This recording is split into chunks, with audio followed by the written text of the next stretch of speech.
Hello, everyone, and welcome to this NobleReach LinkedIn Live.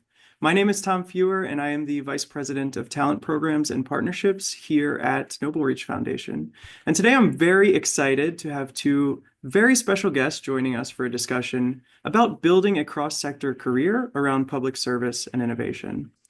First up, we have Geary, who is a technology transition subject matter expert with modern technology solutions, where she currently supports the Office of the Undersecretary of Defense for Research and Engineering.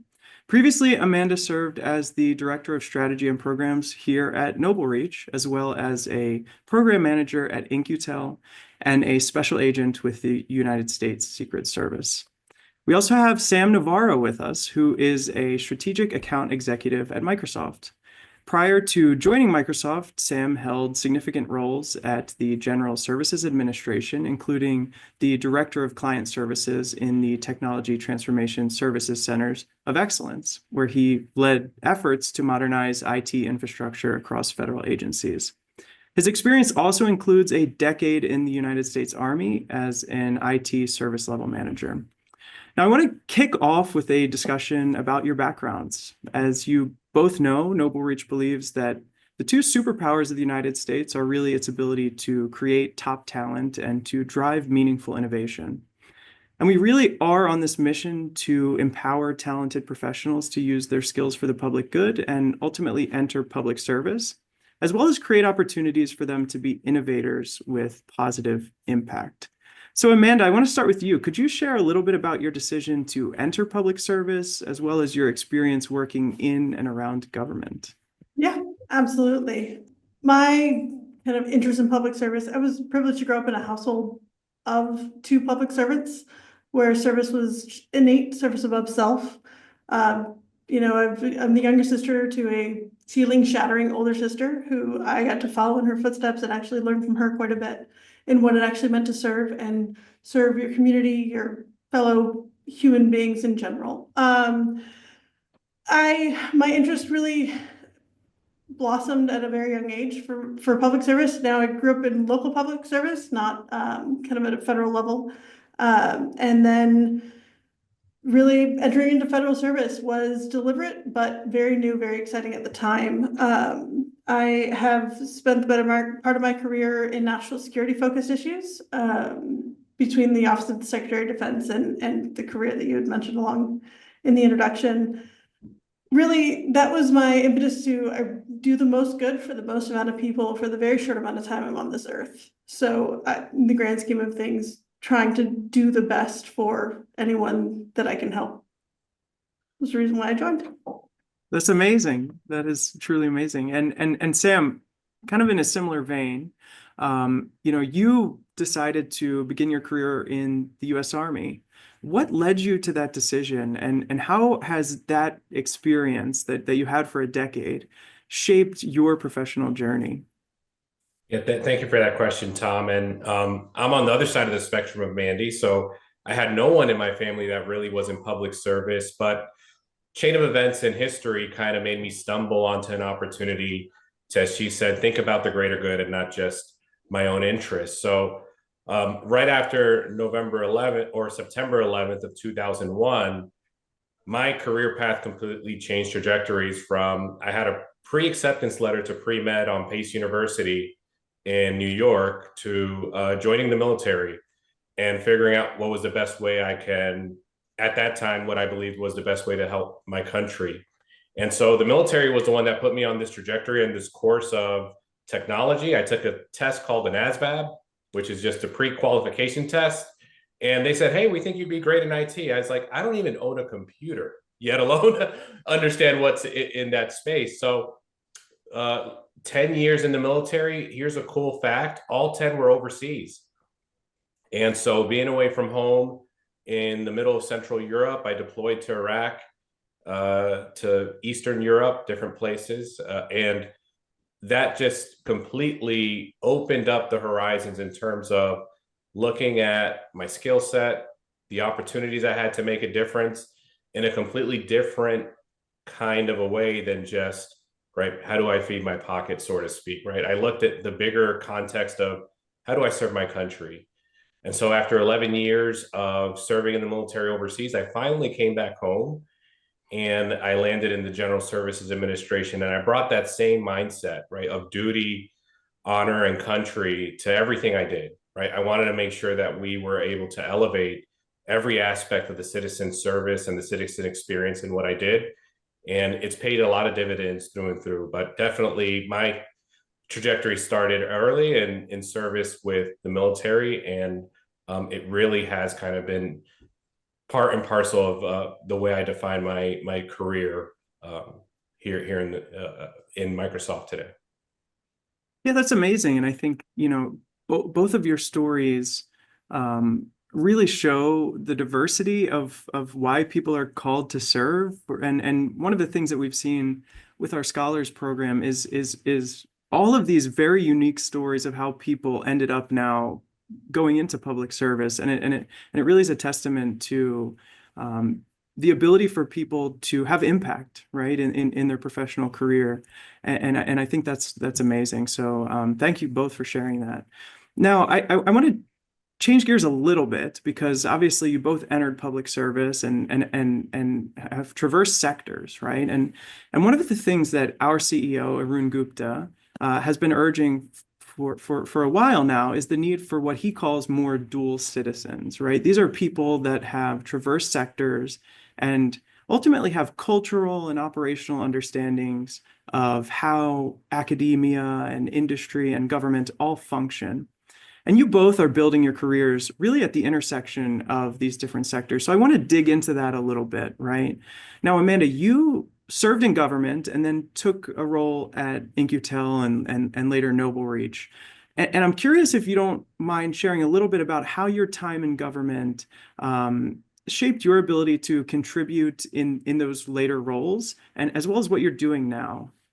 Sure, absolutely. So I will say, first time I left the federal service, truly left, kind of stepped outside the GS scale, was going over to In-Q-Tel. Again, In-Q-Tel is still largely government adjacent in the efforts that they pursue, trying to better the technology for, the IC and the government and DoD and all of their customers. So being able to shift, the agility of the private sector is unmatched. They move faster, they move, they're far less risk, they're far more risk takers, far less risk averse than where my positions were in the government.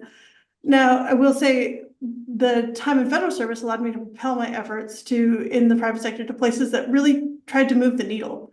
Sam talked about finding that focus and that purpose in like the duty and the honor and what purpose can you drive in your professional life. I took that with me out of my government service time into the private sector, and that allowed me to kind of find positions and find my niche and being able to disrupt the status quo and really kind of hope for more promising outcomes than what we saw. And also bridge that gap between the government and the private sector. Right now, as a SME, so a contractor with the government, taking my time in the private sector and that agility and that speed and really trying to figure out how to bridge that to also be effective in the government is one of my kind of big proponents for where I am right now. And I think being able to ebb and flow between the two, respecting both sides of both federal service and private sector workforce is important in order to make really cohesion, right? Any future, I look at the DoD, any future war or conflict or anything that we have, you're looking at the ability to combine both what we do in the private sector and what we do in the government to make sure that both work effectively together, are in tune with each other. One's not 50 years behind the other one or way far ahead. So trying to figure out how to bridge that gap between the two is imperative. So that's really what I focus in now. And my experience in both the federal service and the private sector have allowed me to open my aperture to what actually exists and what can be done. Yeah, I think that's phenomenal, right? You're gaining a holistic perspective of how these two sectors can work together to make a positive impact, right? And respond to various challenges. I think that's great. And Sam, in a similar vein, you moved from the federal government to Microsoft now. I'm curious how that experience in government continues to help you in your work and your team and your organization? Yeah, I definitely agree with Mandy how you're able to bring and tie in your experience from one to the other. And in my experience, it's been ensuring that we have the right strategy in place to support our government partners where it makes sense for them, right? When we speak with a lot of our industry stakeholders or in the private sector, they're looking to drive efficiencies or drive productivity, right? They're the folks who own their shareholders want to make sure that the company is gaining value in terms of its productivity and its profitability, right? In government, on the other side, our currency is trust, and public trust specifically. And so the equation's a little bit different from a strategic perspective because it's in alignment with the citizen experience. Today, I work with CMS, which is the largest healthcare provider in the United States. 160 million Americans depend on CMS for their healthcare. And so the equation, other than just driving efficiencies or more productivity, is how are we delivering the best healthcare we can to people who need it the most? And as long as we lead with that from an industry perspective, the rest will follow, right? Then we can tie in a right action plan to help them deliver on that mission. And that's what I brought from my government experience to the private side, to the corporate side, is as was stated in one of the NobleReach events, is how do we help government feed the souls of our citizens, right? In terms of delivering the best education, to defense of the country, to healthcare, the sector which I'm in now. And tying those two things together have been kind of the cornerstone of my career. And I could say that personally, from my experience, it's made me a better servant and a better partner to Microsoft. And I'll tell anyone who's out there who's considering to come to the government, I think that would be the value proposition to your career, right? Is tying these two things together so that you fully can connect on a personal level, on an empathetic level with your government customer who's thinking about things probably a little bit differently from the industry side, but then we're able to find synergies on how we can best value and increase the partnership between both entities. Yeah, this is great, and you made a point on trust, and I think trust is something that's really important, right? Because we are kind of operating with a trust deficit, and I think a result of that really is, or what's feeding that is what we're seeing, just more siloed kind of sectors, right? There's not enough people traversing these sectors, and I think both of you have spoken to this, and it's very evident that traversing these sectors is a way that we can rebuild trust, right? We need people that can translate the languages that are being spoken in academia and industry and in government. And Mandy, you used a word earlier of respect and respecting how these organizations operate and function and their missions. And I think that's very critical too. Now, the last thing that I really want to talk about here is a growing desire among young people for more mission-driven experiences. So we've come across some recent reports from Deloitte and our friends at the Partnership for Public Service that the vast majority of college graduates are looking to pursue purpose and meaning in their work. And I'm also currently a professor an assistant professor at Rutgers University, and I'm teaching strategic management to a class of seniors who are graduating. And last week I did my own kind of informal poll of the students and asked, what are you looking for out of your first job out of university? Is it money? Are you looking for a preferable location, or status and title, or societal impact? And I was not shocked to see that societal impact received over 80% of the vote, right, as their primary choice. So I want to ask you, Amanda, several months ago, you were here at NobleReach speaking to a group of interns about how they can build a career with purpose. What advice would you give to those who are just starting their careers and are looking to combine their passion for solving societal issues with their technical or functional expertise that they've built up in school? The biggest thing is don't be afraid to step outside whatever box you think you fit in. I have a degree in biomedical anthropology, and I work mostly with technical microelectronics and systems engineering type technology now, where I work in a room full of people who, if you would have told us at 18 when we picked our degrees that we'd be doing what we're doing now, we would laugh, right? I think being able to, again, I use the term open your aperture quite a bit, but really it does come down to that, because if it's something you think is outside your bounds, but it helps you find that purpose, do it.